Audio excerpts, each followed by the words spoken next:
Hello, everybody. Welcome back to Rejuvenated Women, Impeccable Health for High Performing Women. I am your host, Dr. Alex Swenson Ridley, and today I wanted to have a conversation around something I've been thinking about this weekend. And what that was I was actually in a continuing ed conference all weekend. It's called ECO. It's put on by the supplement company that I use for a lot of my protocols. Their stuff is like incredible and really works really well. And, this was all the science behind why it works, right? And I was listening to all of these doctors. A lot of them are fellow chiropractors like me who have, really dove into the world of research and like found their calling in developing these supplements and these protocols to really help people heal.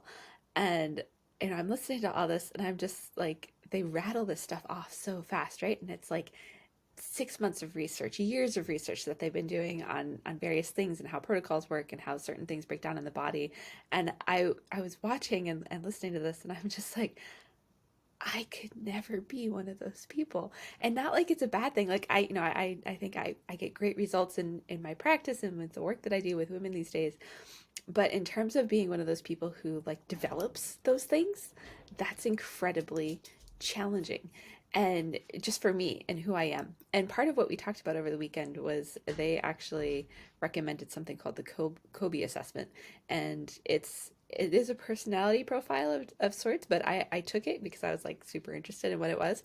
It's not so much your personality, but how you act, like your natural inclination to how your behavior and to the things that you'll do and the things that you won't do, right? And so I took that, and I'm definitely not a research oriented person.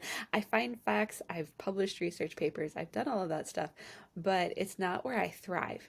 And what I wanted to talk about today was, so many of the women that I work with and that I know listen to this show, we've ended up in positions or in careers or in doing things where we aren't really thriving.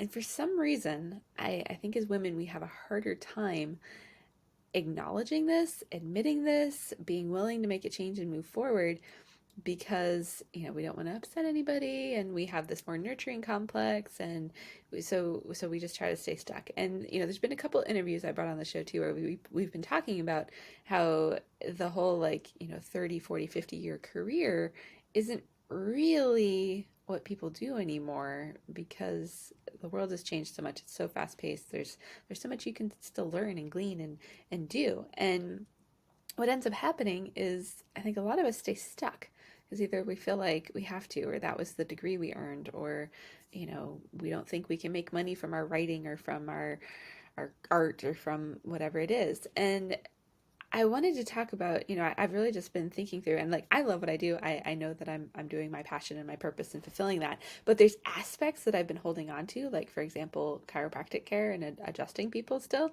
that I'm finally, finding the freedom to really let go of and be okay with that. There's some sort of identity shift that has to happen in order for us to move forward through this. And so what I wanted to just impart to you in thinking about is like, where do you really thrive? I sent out an email about this earlier today as well, when I'm recording this on a Monday.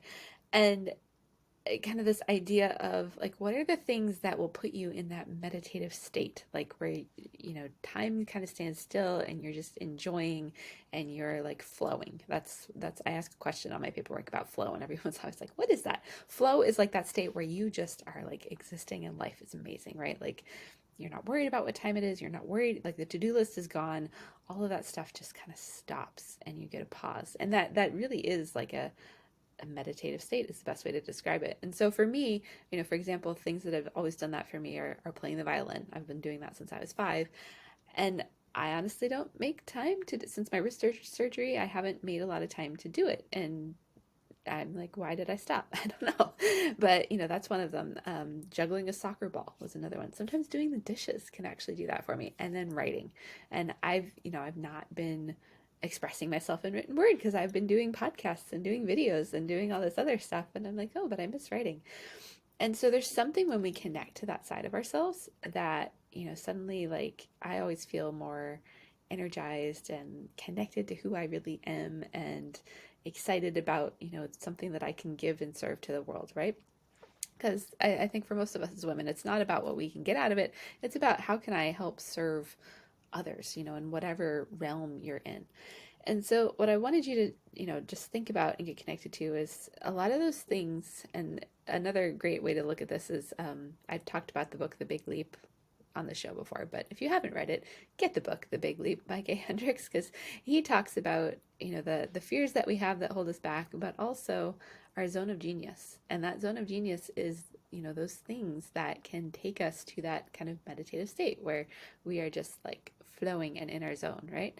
And our my goal for my life and my goal for everyone I work with and for you listening to this is that we all find ways, even if you can't like work entirely in a position where you're constantly in your zone of genius. Like I'm an entrepreneur and a business owner, so technically at some point I can create, like, my role is just in my zone of genius, right? And people who are really focused on success, like my big thing for my Kobe profile is kind of I'm the big visionary, right? And I'm not good at the little details, but I can like view the big thing, and if it's never been done before, I'm like, who cares? I'm going to figure it out, right? Like I'm that kind of person, and you can, that test is like $55 if you want to, you can Google it and look for it. It's interesting. It was very interesting.